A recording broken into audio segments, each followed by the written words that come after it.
de Daniel Schoenfeld, de Daniel Perechada, de Ada Toledo, otra de las formadoras de esta unidad, de Laura Vega, que ahora hace 2 días está en Italia, volvió a Italia. Así que bueno, un poquito quería comentaros un poco la experiencia y los resultados que tuvimos con esta unidad.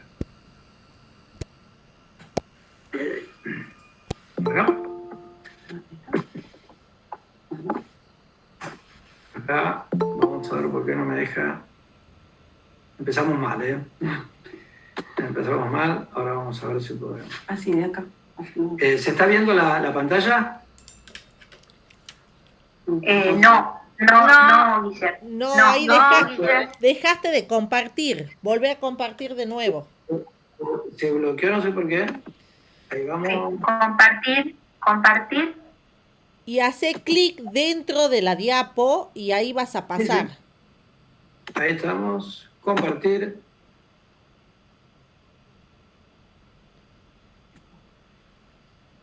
Muy bien. Ahora sí. Ahí está. Y pone la y cuando quieras pasar, hace clic dentro de la diapositiva. Vale, perfecto. Ahí se va viendo bien, ¿no? La animación esta se ve. Sí, perfecto. Bueno, sí. Inicialmente lo que tenía al principio, todo lo que nos estaban hablando, sobre todo, era que nos íbamos a enfrentar a este tipo de patología. Íbamos a tener una insuficiencia respiratoria relacionada al COVID que iba a presentarse como un síndrome de estrés respiratorio agudo del adulto común, como el que conocemos. Pero lo que se vio, los italianos acá tuvieron mucho que ver, sobre todo con las primeras autopsias que iban viendo, es que también, inicialmente, en muchos de los pacientes, como vamos a ver después, los pacientes se presentaban con una alteración en la regulación de la perfusión pulmonar, ya sea por el vasoespasmo o la vasodilatación que tenían de distintas áreas, y que podían, como se encontraron en muchas autopsias, encontrarse microtrombosis a nivel pulmonar, no tromboembolia a nivel de los grandes vasos, sino como microtrombosis, una obstrucción pulmonar distal. Esta patología, que es como se nos presenta en la mayoría de los pacientes en forma temprana, después del periodo de viremia, después del 7º día, 4º, 5º, 6º día, hasta el 14º más o menos, son pulmones que decimos que son pulmones de baja elastancia, baja reclutabilidad, la PIP no tiene respuesta, son pulmones livianos o con poca agua. Y esto lo podemos ver fácilmente en aquellos lugares donde uno tenga por lo menos una radiografía de tórax para hacerle, o una ecografía pulmonar o una tomografía, porque en la radiografía de tórax lo van a ver como pulmones bastante claros. Cuando yo era residente nos enseñaban que la insuficiencia respiratoria en el pulmón se tiene que ver, una neumonía, un edema agudo de pulmón, se tiene que ver. Que si no se veía teníamos que pensar en tromboembolismo de pulmón, por ejemplo, ¿no? Si bien esto no es un test común y corriente, lo que estamos viendo acá son alteraciones en la alteraciones del BQ tipo, las que se ven en las alteraciones de perfusión, con zonas de Jung que llamamos de hiperfusión. Por otro lado, el clásico distrés, característicamente, es un pulmón lleno de agua o de líquido inflamatorio o de trasudado o lo que fuere, como puede verse también un pulmón lleno de agua en un edema agudo del pulmón o en una neumonía. Y esto es lo que llamamos fenotipo H. Sin duda, este paciente que tiene este tipo de patología pulmonar tiene que ir sí o sí a un respirador. Entre el fenotipo L y el H, posiblemente esté lo que llamamos la transición entre el L y el H, y eso, bueno, eso es lo que tenemos que ir dilucidando un poco. Claramente, fíjense, A y B tienen la misma PAFI muy baja, menos de 200, 150 por ahí, o menos de 100 algunos de estos, tienen la misma PAFI. Esto es un distrés como el que conocemos todos, ¿eh? Bien, 4 de 4 cuadrantes, alveolar, broncograma aéreo, etc.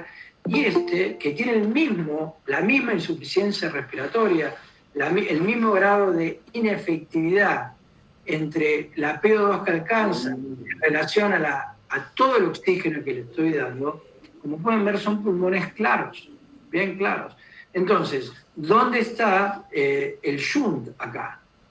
Acá claramente uno puede decir que el shunt lo veo, pero acá el shunt no lo veo, no es una imagen. Si lo vemos en tomografías, fíjense, acá tenemos la misma PAFI, muy bajas las PAFI, como ven, y acá esto es una forma de ver la aireación del pulmón en relación a las unidades de Hansfield. Como ven acá, en este pulmón, en esta primera tomografía, que es la del fenotipo L, vamos a ver que tienen pulmones claros. Fíjense acá la distribución, mucho aire por estas unidades, en relación a que tiene la misma insuficiencia respiratoria, pero tengo muchas más áreas llenas de líquido, muchas más áreas llenas de líquido. Entonces, este paciente seguramente lo termino ventilando, lo tengo que ventilar, no puedo esperar. En cambio, este paciente tiene todas las chances de tener una respuesta a las terapéuticas convencionales, voy a decir, porque son las terapéuticas que hacíamos antes de esta pandemia. El primer mensaje práctico es: no nos olvidemos de lo que habíamos aprendido en toda nuestra vida anterior como médicos, sigamos teniendo el sentido común que nos dio toda esa experiencia y apliquemos la fisiología que tanto conocemos. Entonces, el fenotipo L, lo que vamos a encontrar en el fenotipo L es un espacio muerto aumentado, ¿no? Hay poca lesión a nivel del alvéolo y el mayor compromiso tendría que estar a nivel de los vasos, ¿no? Ya sea vasculitis, microtelia. Posiblemente aquellos que puedan tener alguna relación con los servicios que tienen óxido nítrico, ya sea neonatología o cardiología, pueden hacer alguna prueba de respuesta para ver si hay algún tipo de mejoría. ¿Bien? ¿Qué es lo que hacemos nosotros? Estos son los monitoreos que hacemos. La unidad nuestra es una unidad que tiene tratamientos simples, que son fácilmente entrenables, pero a diferencia de lo que ocurre por ahí en otros lugares, lo que hacemos es mucho monitoreo. El primer monitoreo que hacemos es el monitoreo de la eficiencia de la oxigenación, del intercambio de oxígeno y cómo está el drive respiratorio.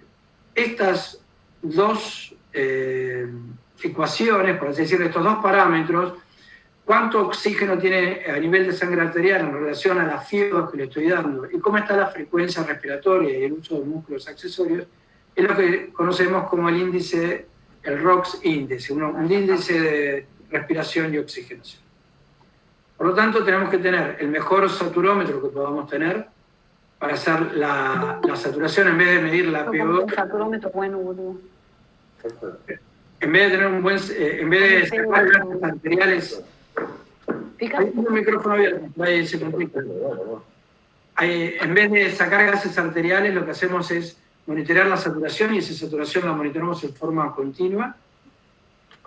Ocasionalmente gases arteriales para saber si el paciente está hipercápnico o qué nivel de PCO2 tiene.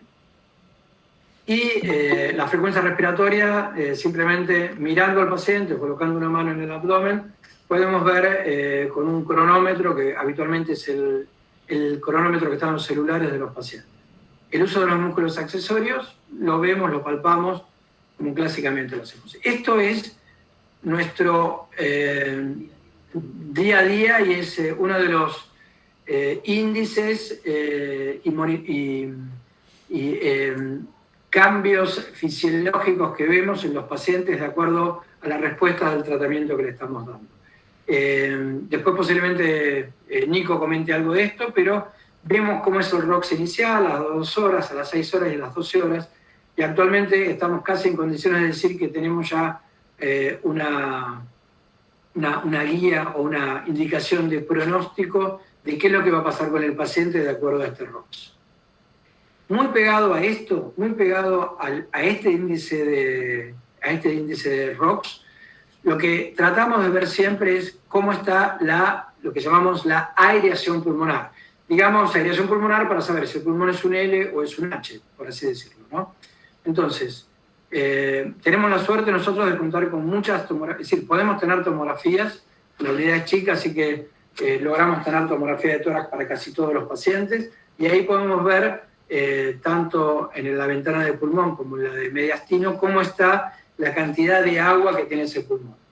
Pero lo que realmente le pusimos una cuantificación, un número, es al score del ultrasonido pulmonar, el eco pulmonar, con algo que fueron preparando Cata, Nico y Mauro, que actualmente, al día de hoy, ya están haciendo una publicación para también tener cuál es la predicción. Y groseramente, el pulmón menos aireado o con un loose score alto, que quiere decir que tengo mucho patrón C, muchas líneas B, etcétera, ese pulmón que está muy cargado de agua, junto con un índice de ROX que no mejora, son predictores de fallo del tratamiento habitual. Y empezamos acá, a partir de acá, es algo que estamos haciendo porque nos gusta investigar, nos gusta delirarnos con toda esta historia y demás.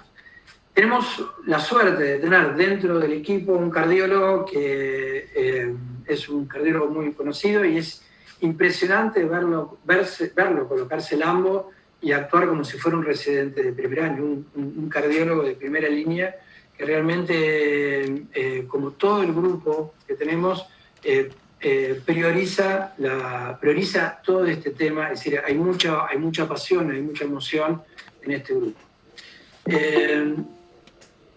Una del monitoreo circulatorio que estamos haciendo es la tomografía de tórax con protocolo para TEP en los pacientes que sospechamos que puedan tener algún tipo de tromboembolia. Acá también estamos interesando a Santiago Rossi para ver si podemos hacer lo que llaman los filtros o la sustracción digital para ver lo que llamamos el mapa de yodo. Pero estamos, ya te digo, en un marco de investigación. También tenemos la posibilidad en el hospital, en un marco de investigación, y lo aclaro, no es habitual, pero es un marco de investigación, hacer centello de perfusión y correlacionarlo, como no se hace ventilación, tenemos una tomografía y un centello. De esta manera nosotros queremos evaluar la posibilidad de empezar a buscar con cierto grado de certeza los pacientes que están haciendo TEP o micro-TEP. El ecodoppler cardíaco para ver cómo está la función del ventrículo derecho, cómo está el TAPSE, cómo está la presión de la arteria pulmonar y cómo evaluamos las venas profundas, que hasta ahora las venas profundas siempre estuvieron libres de trombos. Y la función del ventrículo derecho hasta ahora en todos los pacientes, aún en los que tuvieron trombosis pulmonar, la función del ventrículo derecho también la encontramos bien con un TAPSE que siempre estuvo arriba de 20.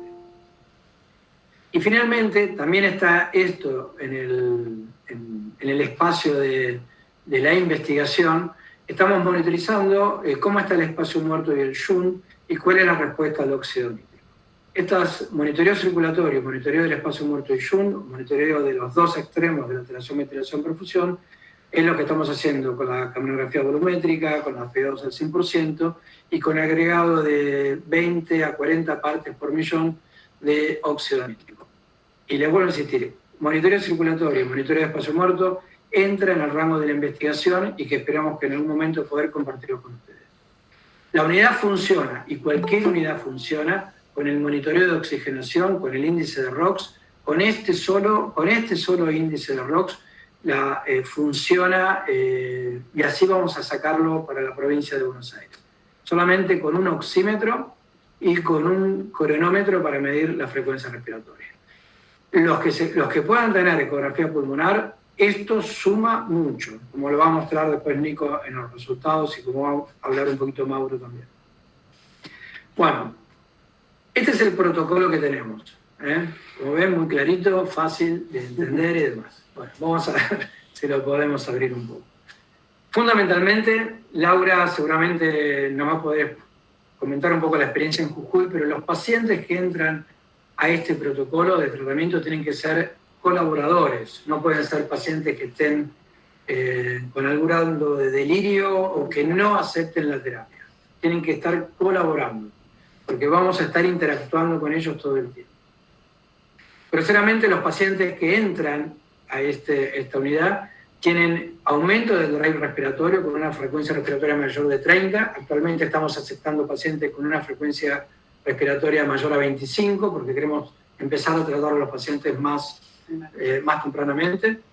Y los pacientes, acá habían puesto PAF, etcétera, pero en realidad están entrando a la unidad los pacientes que escalaron el tratamiento a una máscara con reservorio, con más de 10 litros, 12 litros en la máscara reservorio, y esos pacientes, que son los mismos pacientes que estarían entrando a terapia intensiva, son los pacientes que entran a la unidad.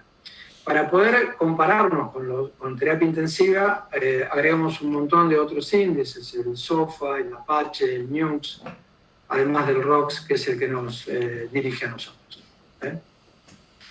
Fíjense, esta es una tomografía típica. Este es un paciente que tenía contraste endovenoso porque habíamos sospechado que tenía embolismo de pulmón, que finalmente lo tuvo.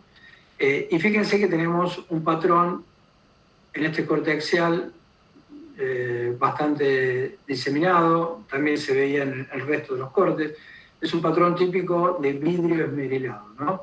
Donde acá se ve una opacidad que siempre nos va a quedar la duda hasta que podamos descularlo de algún momento, si esto es porque el alvéolo tiene líquido o tiene zonas que tiene hipoventilación, o tiene más líquido porque hay un exudado, tipo lo que se vería en un distrés, en la fase inicial de distrés, o tiene lo que llamamos, también está descrito, algo que Cata me hizo ver el otro día, que puede tener un mecanismo de broncoconstricción reactiva de acuerdo a las zonas de embolismo de trombosis que pueda tener.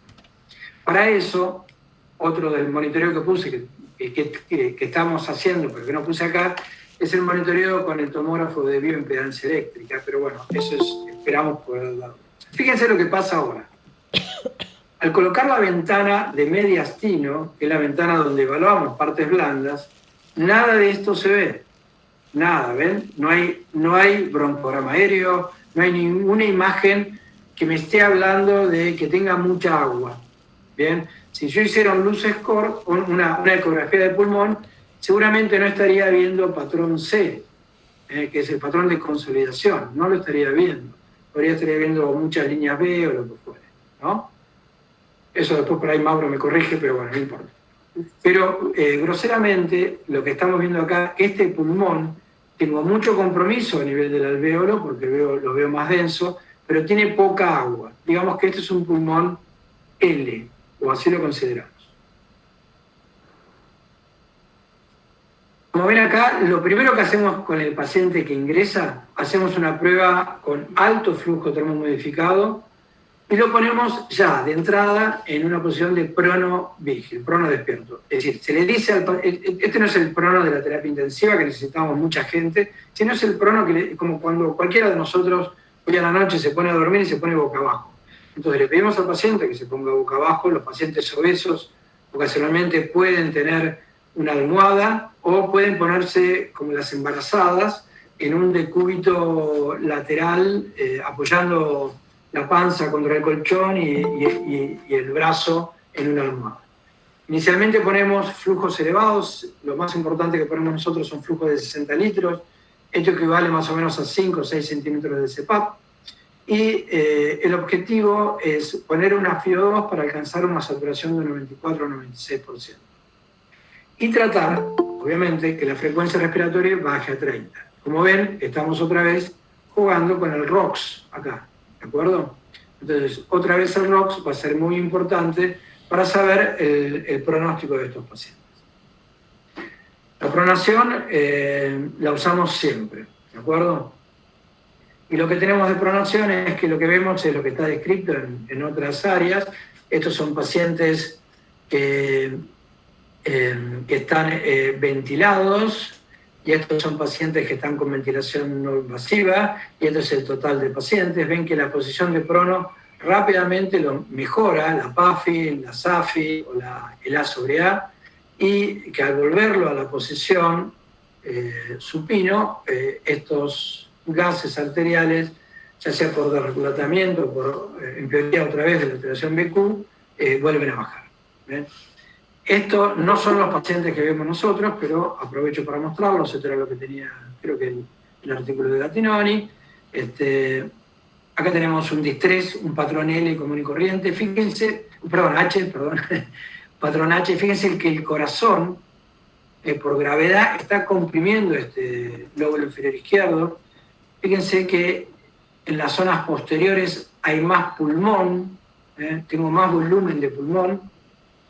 Y cuando lo pongo en prono, recupero estas áreas rápidamente, dejo de hacer presión y por lo tanto, y por la posición en esta zona 1 de West, con menos presión del cuore, lo que estoy viendo es que se abre. Esta área mejora la compliance, disminuye la elastancia. ¿Ven?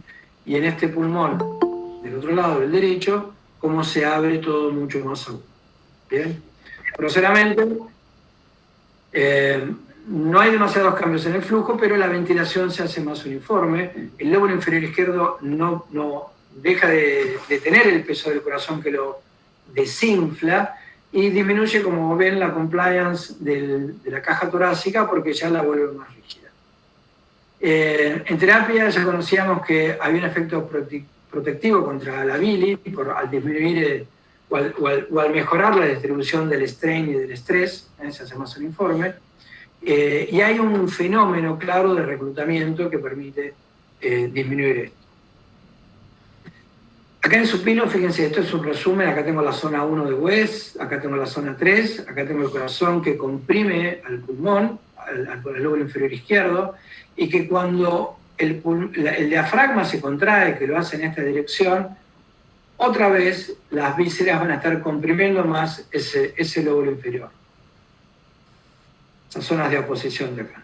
Cuando se pone en prono, se empiezan a abrir más estas pequeñas unidades, ahora van arriba, y van a recibir esa tracción elástica radial y se van a abrir más. Y el lóbulo inferior izquierdo, como ven, se recluta, mejora mucho la compliance. Y al contraerse el diafragma, la presión abdominal no ejerce ese efecto de colapso sobre toda esta zona.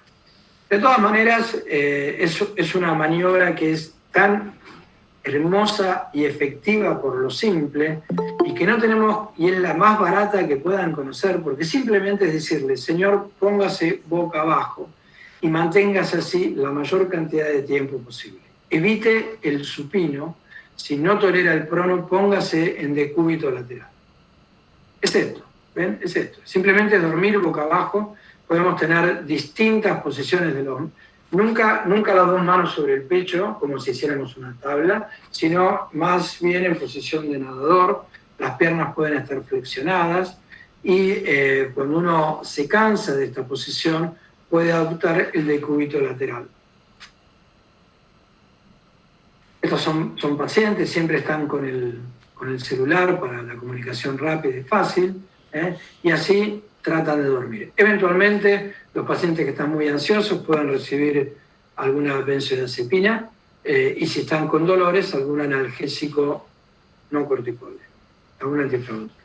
A todos los pacientes les colocamos con cánula nasal de alto flujo, le colocamos una mascarilla. De esa manera, la pobre diseminación, aerosolización que tienen estas máscaras, que son menores a las de una cánula común, que eso es lo que discutimos con la gente de la SADI y con la SATI, al colocarle simplemente una máscara, esta aerosolización prácticamente no es peligrosa para el personal de salud. Esto es, groseramente para los que lo conocen, se van a aburrir, pero esto es un alto flujo, con una turbina y un calentador, un Baxter que está alimentando la turbina, el paciente que está con una máscara quirúrgica y la tubuladura esta que es calefacción. ¿Bien? De esa manera logramos que el paciente reciba un flujo elevado, disminuye su esfuerzo respiratorio y mejora la oxigenación. Pero a pesar de esto, el paciente puede estar en esta línea de no respondedor. ¿Qué quiere decir? que a pesar de colocarle 60 litros, 60 de FiO2, o no alcanzamos un objetivo de saturación o la frecuencia respiratoria sigue elevada. Entonces, lo que hacemos acá es avisamos a terapia intensiva y ponemos al paciente en alerta ventilatoria. No quiere decir que lo vaya a pasar a terapia, sino que simplemente que lo voy a tener en un monitoreo estrecho de 6 horas y ver cómo responde el paciente. ¿Bien? Evaluamos la colocación de opioides, no para sedación. Nunca usamos opioides para que el paciente esté más tranquilo, sino usamos los opioides para ver si podemos controlar el drive respiratorio. Los que tengan la posibilidad de hacer en continuo y monitorizarlos por el tema de los cuidados que tienen que tener, lo pueden hacer. Nosotros utilizamos el protocolo que nos pasaron de cuidados paliativos, la gente del Bolsón, la gente del Ferrer, usamos 4 miligramos subcutáneos con rescates de 2 miligramos entre dosis y dosis. Y acá sí hacemos la prueba de CPAP. La presión positiva que colocamos está alrededor de 12 centímetros de agua. Acá ven que ponemos presión de soporte por una cuestión de que queremos que le lleguen 10, 12, 14 centímetros de agua al paciente. Y estos 3 centímetros de agua son para contrarrestar la resistencia que tienen los filtros. Pero bueno, olvidándose de este pequeño detalle técnico, ponemos CPAP, un CPAP mayor de 10 centímetros y lo estamos monitorizando en forma estrecha en las próximas 6 horas. Por supuesto que si el paciente empeora en cualquier momento, el paciente se intuba y pasa a terapia. Si el paciente, después de un periodo, ya tenemos casi 8 horas, 10 horas de monitoreo estrecho, el paciente, a pesar de todo esto, no responde, ¿qué quiere decir? Que sigo manteniendo una saturación que no alcanza este nivel de 94 o una frecuencia respiratoria muy alta, lo mandamos o pedimos el pase a terapia intensiva. Esto puede, en algunos lugares donde no haya acceso rápido a terapia intensiva, uno puede continuar, que era lo que habíamos hablado hace mucho tiempo atrás, en el grupo naranja, puede continuar con esto o agregar un poquito más de presión de soporte. Pero eso es exclusivamente para donde no haya soporte de terapia intensiva. Acá tenemos un paciente con helmet, con un casco. Acá tenemos la entrada. Tenemos un filtro a la entrada. Este filtro genera resistencia, pero eso se puede manejar con PIP, con CPAP. La CPAP puede ser de pared o con algún equipo. Y a la salida tiene otro filtro. Digamos que esto es un casco de astronauta. Tengo un ambiente presurizado con una FiO2 conocida que no elimina partículas al exterior. Es decir, todos los virus van a quedar filtrados acá. En este caso tenemos un puerto exhalatorio porque estamos con un BiPAP, pero también podemos poner acá una PIP fija, como tienen los Zambú, o se llama de malla o de resorte. Y cuando usamos eso directamente no hace falta usar ningún equipo eléctrico, lo usamos con gases comprimidos, como muy bien nos enseñó Laura. Fíjense, acá el paciente está respirando tranquilamente en este casco, está con una buena saturación, y acá lo que tenemos es un Astral, en este caso tiene una turbina bastante potente, como cargable, donde regulamos la presión y la FiO2. En caso de que el paciente necesite pronarse, lo único que hacemos es girarle, siempre la entrada y la salida queda mirando hacia el techo, por así decirlo, y acá lo que le colocamos es una pequeña almohadita, como las almohadillas de avión, que lo podemos construir a veces lo construimos con apósitos, pañales, etc. Y el paciente sigue teniendo el beneficio del prono y el beneficio de la presión positiva. Si el paciente responde, tolera y responde a la prueba de CPAP, mantenemos esa terapia. Continuamos con igual tratamiento y vamos alternando, de acuerdo a la cantidad de horas que podamos hacerle, entre CPAP y CAFO. Es decir, los periodos de descanso lo hacemos con alto flujo termomodificado. ¿De acuerdo? ¿Cómo hacemos para hacer el destete del CPAP? Siempre lo hacemos primero bajando la FiO2, y una vez que llegamos a una FiO2 menor de 30, empezamos a bajar la presión. Porque la presión le damos la importancia de que mantiene y estabiliza a los alvéolos que se van colapsando, disminuye el strain, disminuye, por lo tanto, el estrés que se comunica. Y eso lo que vemos es, al haber disminuido la frecuencia respiratoria y el uso de músculos accesorios, disminuye el drive respiratorio. Es como si el centro respiratorio estuviera diciendo gracias, ahora me siento mejor. Bueno, esta sería la otra vía, cuando le colocamos un alto flujo también modificado y en prono, y el paciente responde. ¿Qué quiere decir? Que baja la frecuencia respiratoria, no hace falta que baje a 20 de entrada, pero lo teníamos en 32, bajó a 28, ya está respondiendo. Y mantenemos una saturación de 94 con una FiO2 menor de 60. Como ven acá seguimos teniendo el índice de ROX. ¿Ven? El ROX Index sigue estando acá presente siempre. Si es así, lo que hacemos es continuamos con el mismo tratamiento y lo vamos monitorizando frecuentemente. ¿Cuánto tiempo pueden estar estos pacientes? Y más o menos 6-7 días en lo que dura toda esta prueba. No es que a las 3 horas ya le estoy bajando o a las 6 horas, por ahí es al día siguiente o a los 2 días. Los pacientes que fueron por el lado del CPAP habitualmente los tenemos un poquito más tiempo. Esto todavía no terminamos de hacer el análisis, pero los pacientes que están más comprometidos, que necesitan más presión, tienen un poquito más de 6 días de promedio de internación. Por así decirlo, la suspensión del alto flujo sigue con la misma idea que seguíamos con el winning, el estate del CPAP. Primero vamos bajando la FiO2, primero disminuimos la FiO2 hasta llegar a una FiO2 menor de 30, y una vez que llegamos a la FiO2 menor de 30, 24, 25, empezamos a bajar el flujo. ¿Por qué? Porque el flujo es el que sería el equivalente a la presión positiva y a la disminución del esfuerzo respiratorio. ¿De acuerdo? Hay un caso especial, nosotros estamos viendo muchos pacientes obesos. Si el paciente obeso tiene una neumonía severa que necesita CPAP, entra en esta rama, en la rama de CPAP, porque necesito CPAP no por su obesidad, necesito CPAP por la obesidad, pero además de la obesidad necesito CPAP por el compromiso del parénquima. Pero puede ser que el paciente haya respondido estando despierto al prono o al decúbito lateral con el CAFO, pero a la noche necesitamos colocarle CPAP, ¿de acuerdo? Por todo lo que sabemos, sobre todo tenemos pacientes obesos con un body mass index mayor de 40, esos pacientes necesitan entre 8, 10, 12 centímetros de agua de presión positiva.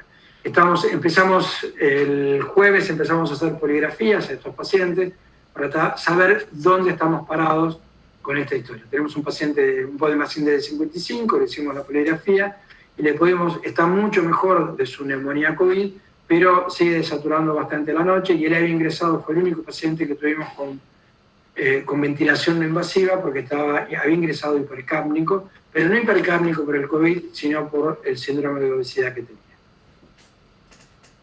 Digamos, desmenuzado todo esto, este es el protocolo, es un protocolo que creemos que es muy práctico, como ven, es un protocolo que se puede manejar tranquilamente con el índice de ROX, el ROX Index. ¿Bien? Les quería mostrar un paciente que realmente estaba bastante severo, de arriba abajo, estaba con muchos infiltrados. Es un paciente que les había mostrado algunas de las fotos anteriormente, es un paciente que estuvo con terapia combinada de CAFO y CPAP, y finalmente este es cuando se está yendo después de 12, 14 horas. Cuando viene muy mal. Espero que se escuche. Y llegué acá, la atención excelente. Bueno, básicamente lo que quería mostrar con ese paciente es que prácticamente el 100% de los pacientes que se van a clínica médica y luego a su domicilio se van sin oxígeno. La otra cosa que vimos es que ocasionalmente pueden tener taquicardia, pueden tener disminución de peso, con compromiso en la masa muscular más que nada. Por eso, una vez que hicimos las primeras evaluaciones, estos pacientes además están recibiendo dietas hiperproteicas con colaciones y suplementos hiperproteicos. Los pacientes en la unidad tratamos de sacarle toda la medicación que no sea coherente, por así decirlo. que en otro momento no lo hubiéramos puesto. Por ejemplo, suspendimos todo lo que son las cefalosporinas de tercera generación y suspendimos todo lo que es la acitromicina y los macrólidos. Esos antibióticos difícilmente lo hubiéramos puesto a un paciente con una neumonía viral por influenza en otro momento. Actualmente lo único que dejamos como antibiótico empírico, y que ya lo estamos sacando al tercer día, cuando ya tenemos todos los datos positivos del COVID, es la amoxicilina, porque no se presentan como un cuadro de neumonía. En todo el Fernández hubieron 2 casos de neumococo que fueron detectados por hemocultivos. También lo que estamos suspendiendo es el oseltamivir, básicamente porque el oseltamivir es un buen antiviral para la influenza cuando se da en las primeras 24 o 48 horas. Estos pacientes nos llegan muchas veces del hotel al 7º día. La asociación con influenza y COVID es prácticamente muy baja. El oseltamivir no tiene ninguna actuación ahí como antiviral en COVID. Por lo tanto, al dejar de darle medicación que no sirve, también estamos haciendo un ahorro y le estamos disminuyendo una presunta toxicidad. Con respecto a la cefalosporina de tercera generación, ya tenemos en la unidad nuestro primer paciente con Clostridium difficile, con diarrea, y un paciente con un body mass index de 50, con diarrea y con un Clostridium, con la posibilidad de tener un megacolon tóxico, ruptura, realmente no es algo que sea recomendable para nadie. Por lo tanto, el paciente había recibido, creo que 2 dosis nada más de ceftriaxona, así que la recomendación de suspender este antibiótico es encarecidamente de corazón para todos. No tiene para nosotros ninguna indicación. Así que las medicaciones que sí seguimos manteniendo es la enoxaparina. En principio estos pacientes severos están con 40 miligramos cada 12 horas, y los pacientes que tienen un dímero de alto o que tenemos sospecha elevada de que puede estar embolizando, en principio anticoagulamos con 0,8 mililitros cada 12 horas. En ese sentido están comprometidos mucha gente de hematología, que realmente está mostrando cada vez más interés, y estamos tratando de volver a una vieja práctica del Instituto Lanari de tratar de, con todos los consentimientos necesarios, tratar de investigar las biopsias post-mortem de pulmón y de riñón de estos pacientes. Y la otra medicación que utilizamos, eso sí lo utilizamos, es todos los pacientes que estén muy inflamados, con una PCR elevada, estamos indicando corticoides endovenosos Dexa de 6-8 miligramos una vez por día durante por lo menos 10 días. Quería mostrarles este video porque es un video que es interesante, lo hacemos habitualmente. Este era uno de los pacientes que le mostré la tomografía. Es cómo se trasladan los pacientes dentro del hospital. En este caso estaba yendo a centellografía, donde se comprobó que tenía una trombosis pulmonar. El paciente está con el helmet, con el casco, está con el equipo que tiene es un Astral, que tiene una batería interna de hasta 8 horas, y el kinesiólogo lo acompaña, está llevando el tubo de oxígeno. Esta es una imagen bastante habitual dentro del hospital, ya que el paciente, si no, tiene que ir, los tapan con plástico, si parece que llevara, no sé, un fiambre ahí metido. De esta manera el paciente sigue teniendo para nosotros un poco más de dignidad. ¿Bien? Finalmente, los puntos para recordar es lo que yo haga tiene que estar en relación con la fisiopatología del paciente. Cuanto más se entiende la fisiopatología, mejor lo voy a tratar. ¿En qué momento lo voy a estar tratando? Si en el momento de viremia o en el momento inflamatorio, si tengo en el momento bifásico. La experiencia del personal, por eso la experiencia en este tipo de tratamiento es mucho más rápida que si tuviera que enseñarle a ventilar correctamente, que no nos alcanzaría 2 pandemias para que la gente empiece a ventilar al nivel que uno quisiera que tenga. Y tenemos que considerar, lo primero y principal, este virus no es un virus que sea una bala de alto impacto que atraviese el Kevlar, no.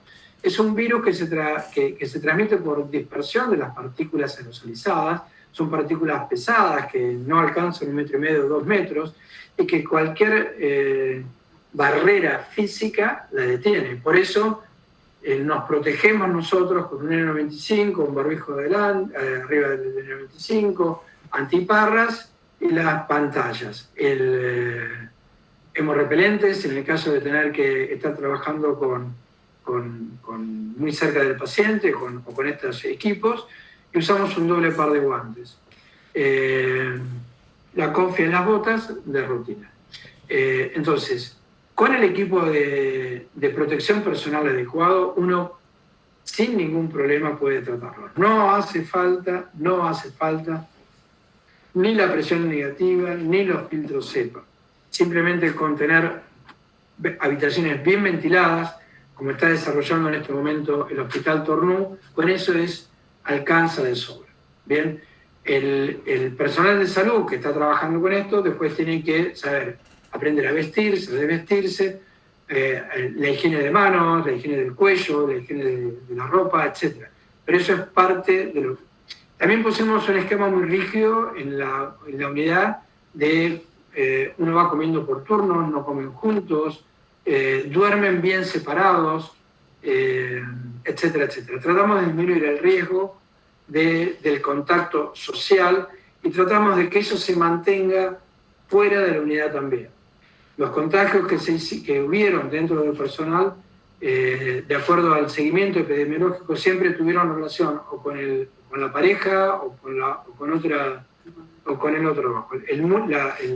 Como saben, cada uno de nosotros está trabajando en más de uno o dos lugares, y eso a veces el cansancio aumenta el error, y el error, cuando uno se relaja y empieza a tener algún tipo de contacto, no con su pareja o con sus convivientes, sino con sus amigos o con sus familiares que no ven, ahí pueden aparecer los problemas de contagio. Le damos muchísima importancia al soporte que vamos a dar para iniciarlo y para monitorizarlo, a cómo está su drive respiratorio y el grado de hipoxemia que tenga. La duración y el curso de la enfermedad, hay que acordarse que esto no es algo autolimitado, y acá, como vimos en la unidad, no todos los pacientes se comportan de la misma manera. Entonces hay que tener simplemente la paciencia y el monitoreo, la obsesión de estar monitorizando continuamente para saber cuándo el paciente empeora y no retrasar la intubación, o cuándo el paciente mejora para seguir con el WIN, el destete de esta terapia. El trabajo con nuestros compañeros de terapia intensiva es fundamental, porque terapia intensiva es nuestro techo terapéutico, así que sin proponernos, el tratamiento, el objetivo de esta unidad fue tratar la insuficiencia respiratoria de una enfermedad nueva. No es igual a la del H1N1, no es igual a ninguna otra, es una enfermedad nueva, tiene muchísimo compromiso vascular. Acá se describieron un montón de cosas, como el prono, y como el pronovigil, y como el fenotipo L. Así que no es parecido a nada de lo que habíamos visto antes. Entonces tenemos que estar trabajando en continuo. Si todos los pacientes, como se ve ahora, todos los pacientes que tienen aumento de la frecuencia respiratoria y una insuficiencia respiratoria que no mejora con máscara reservorio, pasan a terapia intensiva, pasa lo que está pasando en la mayoría de las instituciones. La terapia intensiva se bloquea. Y una de las cosas que está pasando en terapia intensiva, ahora por suerte ya está cambiando, pero inicialmente teníamos casi 14 días de pseudoanalgesia con relajantes musculares. De esa manera, un paciente que podría haberse beneficiado con otra terapéutica ya está en el ritmo de la terapia intensiva, posiblemente traqueostomizado, y como estamos viendo en muchas instituciones, empiezan a haber otra vez Klebsiella, Acinetobacter, que termina muchas veces matando a estos pacientes. La cantidad de hemocultivos que está generando terapia intensiva también puede llegar a bloquear el laboratorio de cualquier hospital. el entrenamiento continuo, la disponibilidad de los equipos, etcétera, la cantidad de oxígeno, como puede pasar en los lugares donde no tienen oxígeno central y tienen que tener tubos de oxígeno comprimidos, también es importante para poder lograr una excelente disponibilidad de esta terapia. Bueno, es una unidad muy seria, cantamos y bailamos y hacemos que los pacientes canten y bailen también. Parte de esa actividad física que le hacemos a los pacientes son los pacientes que están de alta. Bueno, esto es más o menos lo que les quería contar. Ahora quería darle un poquito, este es el mail que me habían pedido, pueden escribir este mail, cualquier duda y la idea de cada uno de estos, cómo se utiliza el CAFO, cómo no se viste y se desviste, cómo se utiliza el ecógrafo, cómo hacemos una base de datos, cómo manejamos un CPAP, un casco, una máscara, cómo construimos los circuitos, todo eso lo tenemos en distintas PowerPoint y presentaciones y estamos ahora terminando de prolijar un poquito los videos. Así que yo voy a dejar de compartir ahora y le voy a pedir a Mauro que nos hable un poquito de la experiencia, Mauro y a Cata, que nos hablen de la experiencia de ecografía, para los que puedan tener esa experiencia, y después finalmente Nico va a cerrar un poquito con los resultados que tenemos de la base de datos. Mauro, yo dejo de compartir. Ya, excelente. Excelente.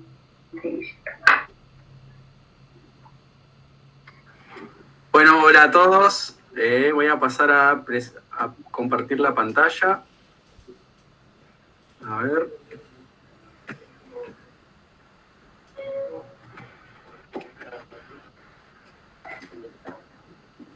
Perfecto. Perfecto. Bueno, la idea es un poquito hablar de la ecografía, pero bueno, yo soy kinesiólogo. Es un poquito mostrar algunas generalidades de la ecografía para los que por ahí no están familiarizados, contar un poquito cómo nos manejamos en la unidad con respecto a la ecografía pulmonar, cómo nos está ayudando y bueno, mostrarles algunos por ahí videitos y algo para que vean los hallazgos ecográficos. Bueno, la ecografía ha ido progresando en el tiempo, ha cambiado un poco la forma que tenemos de atender al paciente, es el punto de cuidado. ¿Se corta? Sí. Hola. Yo te escucho bien, ¿eh? A ver. Corta el audio. No, debe ser lo tuyo, Marcela. Yo te escucho bien, Mauro. Bueno, no hay problema. Bueno, básicamente la ecografía se ha ido imponiendo a lo largo de los últimos años. Ha pasado a ser una película. No, particularmente pero tiene una charla ahora. Hay un audio ahí prendido, creo. Perdón, traten de silenciarlos. Ay. Bueno, la ecografía se ha ido posicionando a lo largo de los años en los distintos servicios. Ha comenzado primeramente en la cardiología, y bueno, en los cuidados críticos, que ha llegado alrededor de los años 90. Se ha posicionado de una manera bastante importante, y de hecho ha sido denominado como la innovación disruptiva más grande en la unidad de cuidados intensivos. Algunos principios físicos, bueno, básicamente la ecografía es visualizar el sonido, digamos, son ecos, ondas sonoras que se reflejan, van chocando con distintas superficies.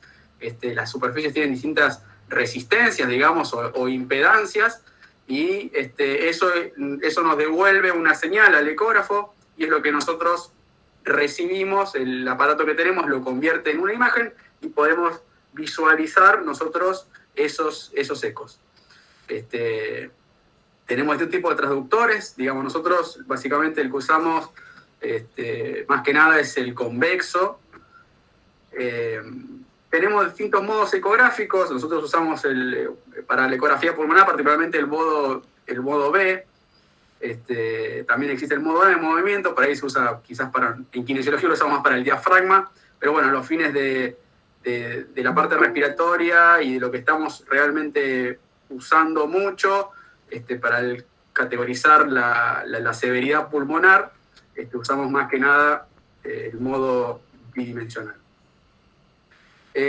Hablando un poquito del lenguaje ecográfico, cuando hablamos de ecografía hablamos de ecogenicidad, son ecos que debido a la existencia de interfaces acústicas tienen distintas intensidades, y esas intensidades se ven con distintas escalas de grises, digamos. Entonces le llamamos hipoecoico a lo que es un poquito más oscuro, como la imagen que ven ahí arriba, y isoecoico cuando presenta la misma ecogenicidad que el contexto, es decir, se ve de la misma manera. Anecoico cuando no se generan ecos en el interior, por lo tanto esto es típico de los líquidos y se ve de una manera oscura, negra.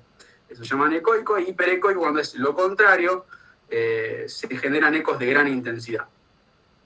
Entonces, bueno, lo que hacemos básicamente es calibrar nosotros el dispositivo, nos aseguramos de que la imagen se vea correctamente, adecuadamente en la pantalla, y realizamos la exploración. Bueno, ¿qué es lo que buscamos? Básicamente la ecografía pulmonar, lo que realizamos, lo que intentamos ver y descifrar es buscamos la relación aire-líquido en el pulmón. Como ustedes saben, el pulmón tiene una relación aire-líquido donde hay más aire que líquido, y eso es lo que vemos en la ecografía. Cuando se altera de alguna manera esta relación, nosotros vemos artefactos que nos permiten entender qué es lo que pasa con la relación aire-líquido en el pulmón. Esto es algo que lo realizamos en función del tiempo, es algo dinámico, eso es una de las ventajas. Otra es que lo hacemos al pie de la cama, lo podemos repetir las veces que queramos, es una tecnología de bajo costo, no ioniza al paciente y nos permite tener una imagen dinámica. Las desventajas es que, bueno, requiere un recurso de aprendizaje y es operador dependiente. Bueno, en la ecografía pulmonar lo que vamos a hacer principalmente, lo que hacemos principalmente nosotros es identificar la zonoanatomía, ver los artefactos que tenemos y correlacionar. Entonces, básicamente lo que vemos es, tenemos zonas, se divide el pulmón, el tórax del paciente en distintas zonas, dividido por la línea paraesternal, la línea axilar anterior, la axilar posterior, y también tenemos 2 zonas en la zona posterior que también evaluamos. Entonces tenemos 6 zonas de cada lado, donde vamos apoyando el transductor y viendo los artefactos que recibimos. Entonces, a manera de mostrarles una ecografía, acá tenemos justo una imagen en donde se ven 2 costillas, ¿no es cierto? Acá tienen a la izquierda de su pantalla y hacia arriba pueden ver más o menos a qué se refiere cuando vemos esta escala de grises que parece que no se entiende muy bien. Tenemos una línea blanca en el centro de la pantalla, que es la línea pleural, y por debajo tenemos todo lo que sería lo correspondiente al parénquima pulmonar. En este caso, tenemos un pulmón bien aireado en esa zona que estamos viendo. Pero bueno, tenemos otros tipos de artefactos, de líneas, que nosotros le decimos, como vemos a la izquierda, las líneas A, que hablan de una aireación. En contraposición tenemos las líneas B, que hablan de una pérdida de la aireación, ¿sí? Un aumento del líquido por sobre el aire. Y la pérdida máxima de la aireación, que son las líneas C, que hablan de una consolidación, ¿sí? Que es la pérdida total de aireación. Entonces, básicamente, lo que nosotros hacemos con la ecografía es intentar identificar estos signos, estos artefactos, y que nos pueden hablar a nosotros de la severidad, el compromiso, ¿sí? De pulmonar con respecto a la relación aire-líquido. Bueno, acá hay una imagen bastante representativa de lo que acabo de decir. A medida que se va perdiendo el aire y va ocupándose de líquido, tenemos más consolidación, más cercano a la consolidación alveolar. Bueno, en el síndrome intersticial, que es un poco por ahí lo que más nos compete ahora en este momento, en esta charla, básicamente corresponde a la visualización de 3 o más líneas B que tienen la particularidad que se originan en la línea pleural y se encuentran en al menos 2 áreas de cada hemitórax, recorren toda la pantalla, digamos, y se superponen con las líneas A y en algunos casos las borran. Son líneas hiperecoicas, es decir, más blancas, más brillantes, y se modifican y se mueven con la respiración. Acá tenemos algunos ejemplos. Esto es lo que tranquilamente podemos observar en un paciente con afección por coronavirus, ¿no es cierto? Vamos a ver esas líneas B que se mueven con la respiración. Pueden haber distintos tipos de líneas B, digamos, pueden ser menos, pueden ser más, pueden ocupar toda la pantalla, toda la línea pleural o solamente en parte. Sabemos que, como contaba Guillermo hace un ratito en unas tomografías que mostraba recién, los patrones pueden ser, usualmente son parcheados, algunas áreas están bien aireadas y otras no, y esto también lo podemos ver con la ecografía. Con respecto a la consolidación, usualmente el 90% se encuentra en las zonas posterolaterales, y esto es algo que también se observa en pacientes con coronavirus, más que nada en las zonas posteriores. Y lo que vemos es una pérdida de aireación, a veces con broncogramas aéreos. Pueden haber abscesos, no sería el caso de pacientes con coronavirus, y el derrame pleural, que es bastante infrecuente en la neumonía por coronavirus. Pero básicamente lo puse acá porque es algo que se puede detectar muy fácilmente y el ecógrafo es muy sensible para poder detectarlo. Tenemos dos ejemplos de derrame pleural y en la segunda imagen hacia la derecha, de izquierda a derecha, se puede observar que también hay una tabicación en ese derrame, bueno, con un líquido probablemente patológico. Bueno, ¿qué puede aportar un poquito la ultrasonografía en la pandemia por coronavirus? Estamos por ahí en un momento en donde la ecografía tiene un rol, digamos, bastante relevante, muy importante en la detección, en el monitoreo. Se correlaciona muy bien con las tomografías de tórax. Y acá tenemos un estudio donde, por ejemplo, encuentran que un score de mayor de 23, de 36 posibles, que es el score de pérdida de reacción máxima, se correlaciona muy bien con la tomografía, y lo que detecta se correlaciona bien con una neumonía grave, ¿sí? Sin embargo, un score menor de 13 se correlaciona con la ausencia de una neumonía grave. Entonces, esto nos muestra que la ecografía puede ser muy importante y muy relevante a la hora de hacer un diagnóstico de severidad. También, hablando un poco de la gestión, de la optimización de los recursos, también la ecografía nos sirve para esto. Bueno, en lugares, ya ha demostrado que en lugares donde hay bajos recursos o donde no se encuentran disponibles las tomografías, que sabemos que son muy sensibles para detectar afecciones por el coronavirus, la ecografía puede cumplir esa función y lo hace lo hace muy bien. De hecho, puede reducir el número de RX que se van haciendo y reduce, por ende, los costos, la exposición del personal, ¿no? Que tiene que ir con el aparato de rayos X a hacer la placa, y son varias personas que tienen que entrar a la habitación usualmente para mover al paciente y hacerlo. Otra de las cosas es que puede servir como un valor, para dar un valor pronóstico, es decir, poder predecir. En este estudio se mostró que los pacientes que tenían un score más alto usualmente tenían mayor riesgo de muerte y de la necesidad de cuidados intensivos. Hay otro trabajo que no he puesto, pero también se ha utilizado para el triage prehospitalario, digamos, pacientes que están en la casa realizando el aislamiento. También se ha demostrado que el uso de la ecografía es importante porque puede mostrar alteraciones tempranas, inclusive antes de desarrollar la hipoxemia.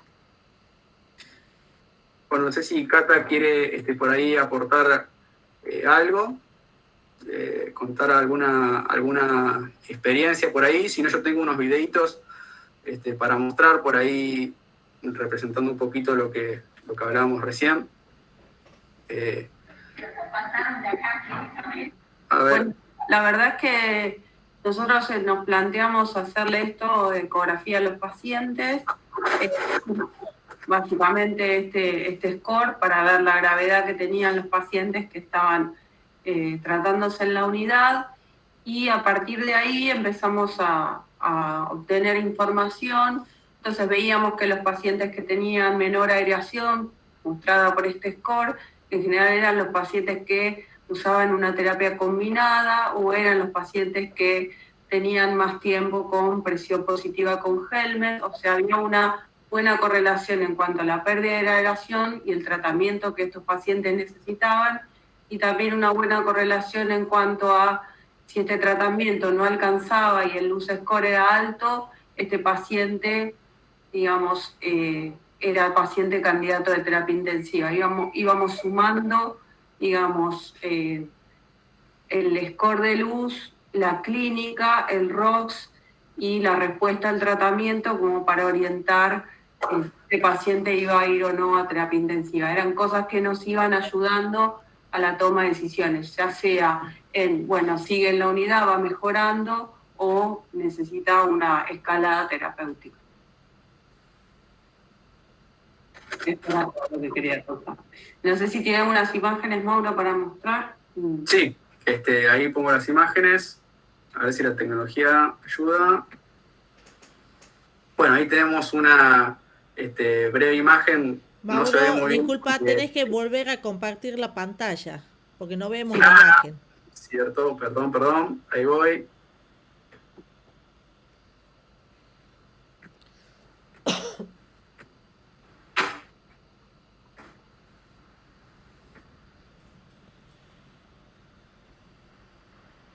Ahí se está viendo la imagen. Sí, ahí se ve. Bueno, ahí lo que estamos viendo es lo que hablábamos recién, ¿no es cierto? Cuando hablamos de pérdida de la aireación, en particular con líneas B, que se observan en la pantalla como más brillantes, como colas de cometa. En este caso se puede observar que no se observa ninguna línea A o se observan, pero son opacadas por las líneas B, que varían con la respiración y se mueven con el ciclo respiratorio, y que se observa así a grandes rasgos humo blanco. Bueno, eso es lo que estamos observando en estos pacientes, en los que existe ese patrón, y en otros estamos viendo lo que les estoy mostrando acá, que se observa que donde debiera estar la línea pleural, no sé si se ve mi cursor, donde debería estar la línea pleural se observa que está irregular y desgarrada, como le decimos, y está ocupada con una imagen que acá también se puede ver, más anecoica, más hipoecoica en realidad, más gris oscuro, que nos habla de una consolidación, en este caso. Acá también tenemos otra imagen, vemos que esta consolidación inclusive tiene variación con el ciclo respiratorio, ¿no es cierto? Cambia la aireación de esta zona. Bueno, eso es un poquito lo que tenía para mostrarles de algunos pacientitos, algunas ecografías, algunas imágenes. Bueno, también más o menos para contarles es que al principio por ahí puede llevar más tiempo, pero una vez que le toman la mano, la habilidad, la colocación, etcétera, por paciente se están tardando ¿cuánto? 10 minutos para hacer el luz, no para hacer todo lo demás. Más o menos están en un periodo cortito, en un periodo corto los que tienen la posibilidad de hacer ecografía, que también es algo que los que puedan tener la posibilidad de hacer ecografía es rápidamente uno puede empezar a mostrar imágenes, y los chicos están también disponibles para evaluar imágenes a lo largo y ancho del país. Algo importante para aportar con respecto a lo que comentaba Guillermo recién es que también en algún estudio se ha mostrado que se necesitan más o menos alrededor de 25 ecografías para obtener las habilidades básicas con respecto a la ecografía pulmonar. Con lo cual, si bien, como yo les decía, esto requiere de una curva de aprendizaje que es real, la verdad que es bastante fácil de realizar y se adquieren bastante rápido las habilidades. Bueno, gracias Mau, gracias Cata. Nico, ¿me podrás ir mostrando los resultados de la unidad? Y después ya, Ale, te devuelvo la audiencia. Y Sebas y Anita para que vean, para charlar. Bueno, ahí comparto. Dame un segundito. Compartir. Ahora.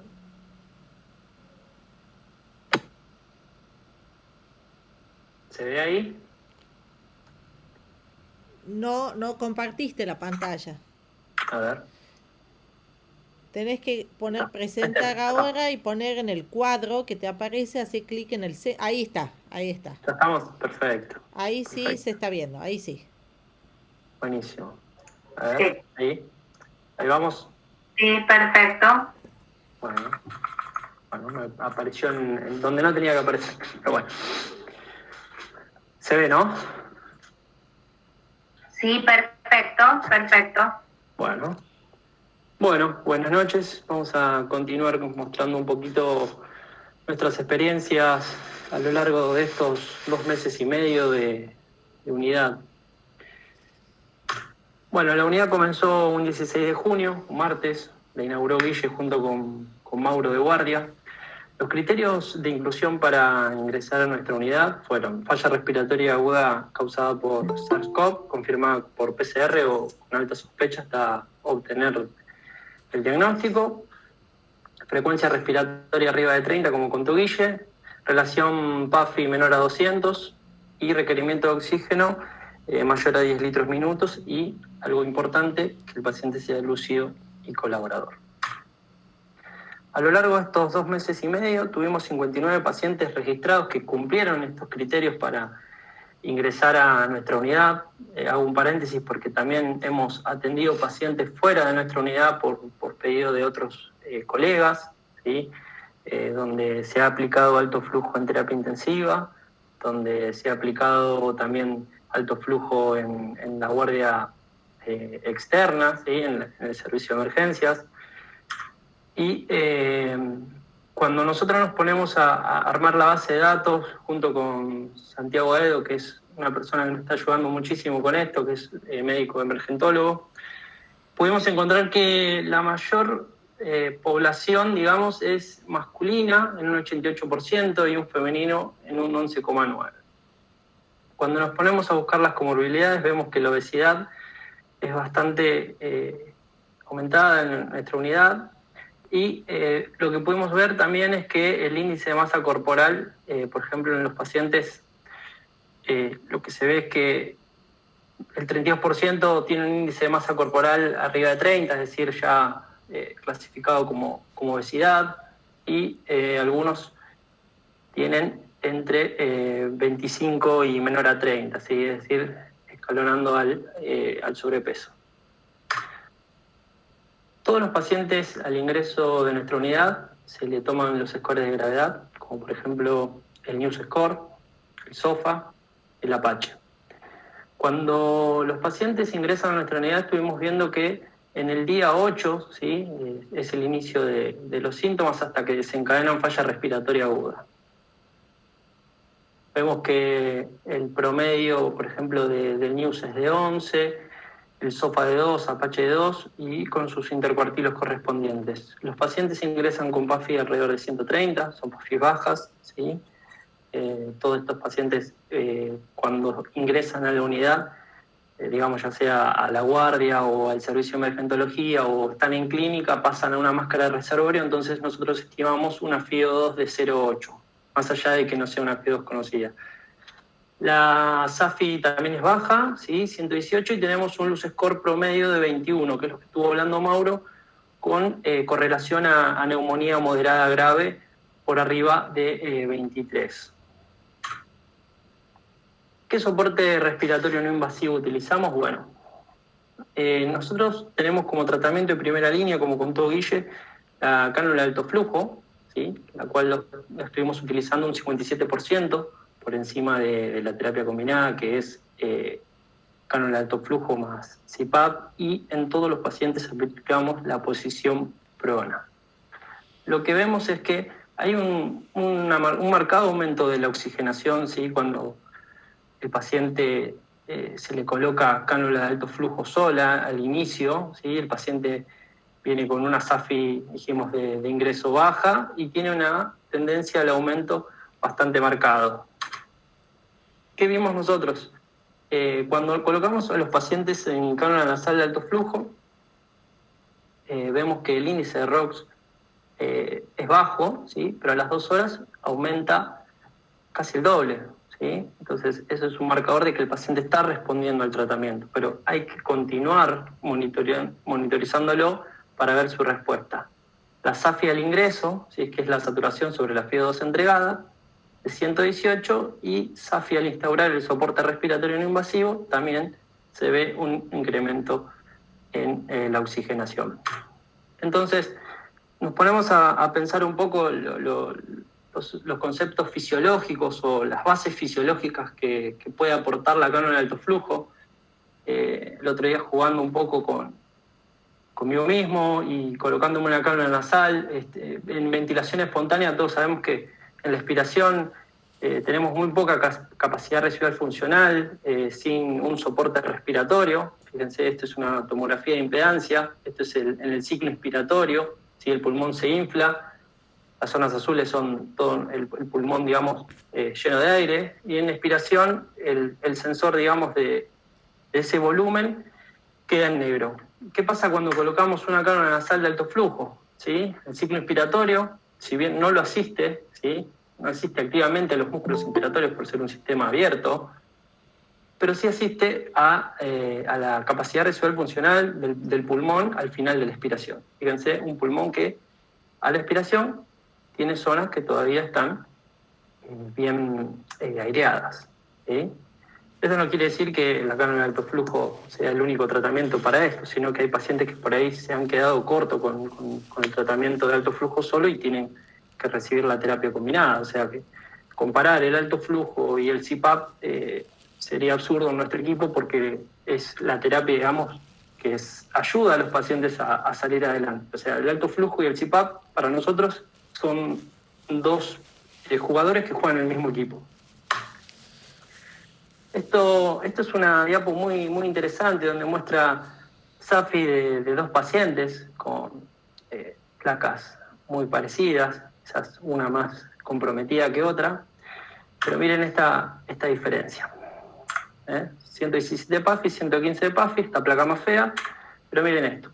Un paciente con esa SAFI, miren todos los equipos que tiene en terapia intensiva, intubado, ventilado, y estos son los pacientes que podemos tener nosotros en nuestra unidad sin ocupar una cama de terapia intensiva, ¿sí? Una bigotera nasal, ¿sí? Un equipo de alto flujo, un monitor y el prono vigil. Pocos materiales, monitoreo al borde de la cama versus todo esto.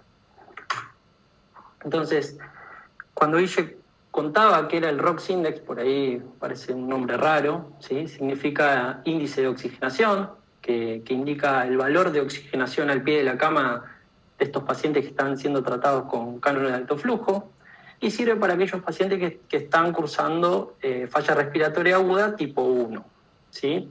Entonces, ¿cómo se calcula? La saturación sobre la FiO2 que está marcando el equipo sobre la frecuencia respiratoria al pie de la cama en el paciente. Entonces, ¿qué valores son seguros? A las 2 horas tenemos que tener por lo menos un corte de mayor o igual a 4,88, ¿sí? Y a las 2 horas, si este paciente tiene este valor, ¿sí? Se considera que debe ser intubado porque no respondió bien al tratamiento. A las 6 horas tiene mayor sensibilidad. Con 3,47 este paciente debe iniciar alerta ventilatoria y ser intubado. A las 12 horas, 3,85 también. A medida que va pasando el tiempo, este índice tiene mayor sensibilidad y especificidad. Entonces nosotros estamos en una línea segura, ¿sí? De tratar al paciente dentro de las 2 y las 12 horas. Esto sería lo que va mostrando el ROX Index a medida que va pasando el tiempo, mayor sensibilidad y mayor especificidad, ¿sí? Entonces estos valores no habría que continuar el tratamiento. Debajo de estos valores no deberíamos continuar con el tratamiento. Es una alerta que nos da este índice, siempre arriba de 4,88, ¿sí? Muchos te van a decir, bueno, pero vos estarías retrasando la intubación a estos pacientes, y sabemos que cuando retrasamos la intubación la mortalidad aumenta mucho más. Bueno, este trabajo, este índice que lo propone Oriol Roca, un español que se dedica mucho al alto flujo, lo que vieron que si los pacientes, por ejemplo, entre las 2 y las 6 horas no mejoran el índice de ROX o queda igual y hay una tendencia al descenso, hay como un valor significativo para aquellos que mejoran un 0,5 en el tratamiento dentro de las 2 y las 6 horas. Sigue siendo soberano, ¿sí? Para mí las 6 y las 12 horas es el punto clave de definir si el paciente necesita hacer cambio a presión positiva, es decir, pasarlo de cánula de alto flujo a CPAP, o si el paciente está confortable con una frecuencia respiratoria baja, continuar otras 12 horas con el tratamiento de alto flujo. Entonces, cuando vemos el riesgo relativo a las 12 horas de tratamiento y dentro de las 24 horas, aumenta mucho el riesgo de mortalidad en el hospital. Entonces, estamos seguros de aplicar alto flujo dentro de las 12 horas y poder definir al paciente en ese tiempo. No hubo mucha diferencia con respecto a las 25 a las 72 horas. Entonces, este trabajo que todavía no se publicó, se pregunta el autor de este índice, ¿qué ocurriría si se utiliza el criterio de intubación solo por frecuencia respiratoria rápida, es decir, arriba de 30 por minuto, versus si usamos el ROX Index? En rojo sí están todos los pacientes que se intubaron, ¿sí?, por ese criterio, y con este color los pacientes que se intubaron por los criterios del ROX Index. Miren la diferencia, ya obviamente después de 12 horas un ROX de 3,85 es un paciente que está grave, obviamente, y que la frecuencia respiratoria no bajó, pero miren, a las 2 horas muchos pacientes fueron intubados y quizás tenían la oportunidad de evitar el tubo con un buen trial de alto flujo más terapia combinada, es decir, el rescate con CPAP en tiempo y forma. Entonces propone como un semáforo de alerta, ¿sí?, para los pacientes que están realizando terapia de alto flujo, donde ya sabemos que si el paciente a las 2 horas presenta este índice de 2,85 hay que considerar la intubación. Existen áreas grises, por ejemplo 2,85 y 4,87, donde podemos buscar el confort del paciente, ponerlo de costado si el prono no lo tolera muy bien, y buscar que haya una diferencia de 0,5 en el cálculo cuando lo vamos a monitorear al paciente. Y 4,88 hay que continuar monitorizando a las 6. Lo mismo pasaría a las 6 horas. Si el índice menor de 3,47, habría que considerar la intubación. Otra vez la zona gris, entre 3,47 y 4,87. Y a las 12 horas, la misma consideración. Entonces, nuestros resultados mostraron que tuvimos 14 pacientes que pasaron a terapia intensiva y 40 pacientes pasaron a clínica médica. ¿Cuáles fueron las variables que mostraron una P significativa? Bueno, la edad, por ejemplo, de los pacientes que fueron a terapia intensiva tuvieron una edad promedio de 61, y los que fueron a clínica médica una edad de promedio de 49 años, con un pretest de 0,02. El Luz Score, ¿sí?, también, como contó Mauro, fue predictivo para aquellos pacientes que les fue peor, ¿sí? Dijimos que 23 era el corte para validar, digamos, la neumonía grave. Estos pacientes obviamente presentaron un promedio de score más elevado que aquellos que fueron a clínica médica. Cuando nos sentamos y vemos los datos de nuestros pacientes, vemos que tienen un ROX Index a las 2 horas de 5,41, ¿sí? Son ROX Index que superan el 4,88 que nosotros hablamos, pero lo que queremos dejar en claro acá con esto es que la frecuencia respiratoria sigue siendo algo muy, muy marcador, digamos, en estos pacientes, ¿sí? Si no logramos bajar la frecuencia respiratoria dentro de las 2 y las 6 horas, puede ser un criterio de fallo. Lo que sí a las 6 horas fue significativo en nuestra población, ¿sí? Aquellos pacientes que a las 6 horas tenían un ROX de 8,54, ¿sí?, fueron aquellos pacientes que pudieron evitar la intubación, ¿sí?, con un pretest de 0,016, o sea, fue significativo. Seguimos sosteniendo que las 6 horas son claves para o cambiar al paciente a CPAP o continuar con el tratamiento de alto flujo. Después, bueno, me puse a ver un poco cómo era la tendencia del ROX en nuestros pacientes, y lo comparé a la primera hora, a la segunda hora, a la tercera hora y a la cuarta hora, ¿sí?, de aquellos pacientes que respondían, cómo iba aumentando significativamente, y aquellos que utilizaban terapia combinada se mantenía con un leve ascenso, ¿sí? Estos pacientes que tenían Roxinex fueron switcheados a CPAP y se mantuvo el tratamiento de CPAP intermitente de 6 horas para mejorar el reclutamiento pulmonar y airear las zonas colapsadas.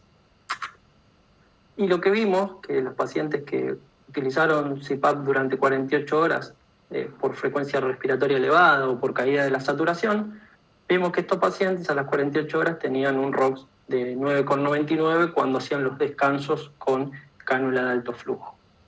Un incremento casi del doble, marcando un ROX de 9,99, mostrando que el requerimiento de presión positiva había disminuido el trabajo respiratorio y había mejorado la oxigenación de estos pacientes.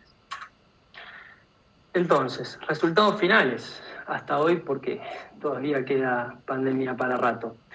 Entonces, tuvimos 40 pacientes que se derivaron a clínica médica luego de la mejoría de la enfermedad, con un promedio de estadía de 6 días, ¿sí? Y tuvimos 36 egresos hospitalarios, los cuales estos pacientes son también seguidos por el servicio de neumología a los 30 días, y el promedio de estancia hospitalaria fue de 12 días. 14 pacientes fueron derivados a la unidad de terapia intensiva, y como conclusión a toda esta presentación y a esto que queremos mostrar, es que la aplicación de unidad de cuidados respiratorios de intermedios es segura y efectiva para el tratamiento de la falla respiratoria aguda. Todos sabemos que todavía no hay una vacuna, pero la falla respiratoria aguda la tenemos que tratar. Y para tratarla sabemos que existe el soporte respiratorio no invasivo y no nos podemos dar el lujo de no brindarle esto al paciente.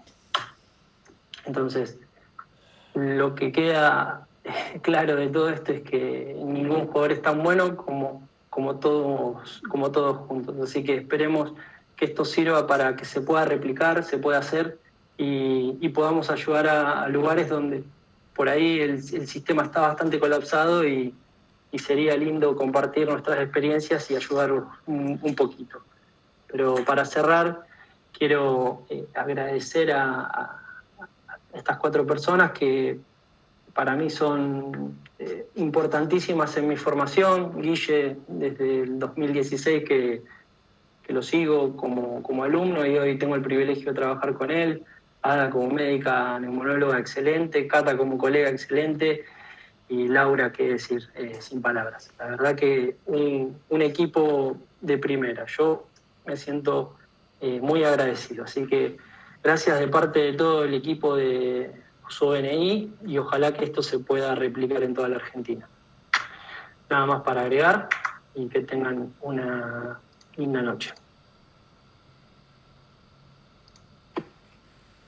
Chicos, Bueno, espectacular, Excelente. La verdad que muy buenas las exposiciones. La foto final de Guillermo Montiel campechano con un mate suma mucho. La verdad que le da el toque. La verdad que, mira, fueron poniendo varias preguntas en el chat. Muchas las fueron respondiendo los chicos, Nicolás y Mauro. Yo quería proponer una cosa, no sé qué dice Seba y Marcela. Más que nada, no sé si está Laura Vega por ahí también y nos quiere dar su opinión, porque la finalidad de esto es algo como muy práctico para el que tiene que lanzarse en esto mañana o la semana que viene. Estaría bueno saber qué dificultades iniciales tuvieron aquellos que absorbieron la teoría, estuvieron con los chicos ahí en la unidad y se mandaron solos. Esos primeros momentos de arrancar con esto, cosas prácticas. Yo pensaba, por ejemplo, el monitoreo de la oximetría en los pacientes que están en habitación, ¿cómo lo monitoreaban? ¿Entraban a cada rato, salían?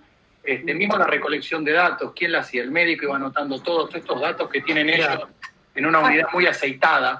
Me gustaría saber qué dificultades tuvieron los que se largaron después de Guille y el equipo. Nosotros, digamos, como que en otros lugares básicamente es el monitoreo, esa es la dificultad, ¿no? El hecho de que uno tiene que estar consciente de que tiene que entrar varias veces para ver al paciente. Digamos, el que entre a ver al paciente en general toma la saturación, la frecuencia respiratoria, que hay que medirla, ¿sí? Porque hay que enseñarle, si no, al enfermero, si va a entrar el enfermero, si no va a ser el kinesiólogo, o si va a ser el médico que la tiene que medir a la frecuencia respiratoria, que hay que tomar la temperatura, que es importante tomar la temperatura, porque no es lo mismo tomar la frecuencia respiratoria del paciente que está con 38,5 de fiebre que tomar la frecuencia respiratoria de un paciente que no tiene fiebre. Y bueno, y hay que de alguna manera conocer la fracción inspirada de oxígeno que tiene el paciente, si es posible. Sé que en algunos lugares esto no va a ser posible, pero si no, bueno, de alguna manera tratar de saber un valor en el cual uno arrancó, ¿no? Para ver si uno está subiendo el oxígeno o está descendiendo el oxígeno, ¿no? Estoy hablando de la gente que utiliza helmet con mezcla de oxígeno y aire comprimido, ¿no? De alguna manera tratar de conocer si mi paciente está mejor en cuanto a su oxigenación, si está mejor en cuanto a su drive respiratorio. Entonces, bueno, tener esos valores. Nosotros en la unidad del Fernández, fuera de las habitaciones, teníamos una planilla donde figuraba esto, figuraba el horario, la fecha, la frecuencia respiratoria, la saturación, el dispositivo que el paciente estaba usando, la temperatura, y eso lo anotábamos cuando salíamos de la habitación. En general uno se quedaba adentro y le dictaba al otro que estaba afuera, o si no, pegábamos un papelito, una cinta que pegábamos adentro, abríamos un poquito la puerta y lo que podíamos leer de esa cinta lo anotábamos en la pared. Digamos, como fuimos buscando estrategias para que esto quedara registrado y uno de alguna manera pudiera saber si este paciente le está yendo mejor o no, ¿sí? Creo que eso es lo más importante y es el punto un poquito más difícil de lograr, ¿no? Que es el recurso humano que debe estar atrás de estos pacientes. Es decir, si uno no tiene un monitoreo central, una central que en general no hay, que están en las terapias intensivas y esto se hace afuera, es entrar varias veces a ver al paciente. Justamente esto, el secreto de esto fue que estamos entrando un promedio de 6, 7, 8 veces por día a ver a los pacientes. Y a esto se le fue venciendo el miedo que tenían los enfermeros y actualmente están colaborando con él. La gran ventaja de esto, de entrar, es que el paciente no queda separado de un entorno afectivo importante, tiene una comunicación. Emergentología es un lugar muy especial, tenemos una cama ahí que nos prestan, y está en lo que llamamos la pecera, porque está toda una pared de vidrio, que son puertas que se corren, y eso nos permite estar viendo el monitor y al paciente con una barrera mecánica muy fuerte, que es un vidrio grueso. En la unidad nuestra son habitaciones cerradas, así que tuvimos que poner sistema cerrado, un sistema de video y de audio, y eso nos obligó también a tener un consentimiento informado de los pacientes. Esto se preguntó, se habló con los abogados y logramos tener un consentimiento informado que firma el paciente con todos los recaudos infectológicos necesarios y firma un testigo que no es ninguno del personal de salud, pero para que tenga cierta validez. Pero básicamente el secreto es tener un oxímetro, ver y entrar varias veces. De ahí podemos sacar el ROX inicial a las 2 horas, a las 6, a las 12, etc. Pero es entrar varias veces. Y eso lo hacen todos los médicos, los kinesiólogos y los enfermeros como rutina. Sí. La verdad que, como dice Guille, tenemos registradas las visitas. Eso también nos ayudó para después hacer un balance de la gente que contrajo el virus, que la verdad no hubo registros en nuestro equipo que se hayan contagiado respecto a la nueva definición de caso sospechoso. No tuvimos contagios, salvo una enfermera nomás, pero no creemos que haya sido dentro de la unidad porque desarrolló fiebre 48 horas después de haber estado el fin de semana en su casa. Así que tenemos alrededor de 956 visitas en 2 meses, cuando hicimos el trabajo piloto, entrando casi 3-4 veces por turno, habiendo 3 equipos mañana, tarde y noche. Así que si uno es prolijo en el cambiado y en el descambiado, no hay riesgos. Nosotros aplicamos ventilación no invasiva tanto en Emergento como en nuestra unidad, y algunos pacientes se sacan la máscara sin querer y no hemos tenido ningún problema. Es quitarse el miedo, cambiarse bien, entrar y darle las indicaciones, porque los pacientes son colaboradores y comprenden las órdenes y son muy digamos, obedientes en lo que es el tratamiento. Tienen miedo, tienen mucho miedo. Eso es lo que también hay que tener en cuenta. Son pacientes con mucho miedo que hay que ir calmándolos y hablarles mucho, hacerle la cabeza de que van a salir adelante y parece mágico, pero cuando se ponen en prono cambia la saturación, la frecuencia respiratoria, baja la cardíaca.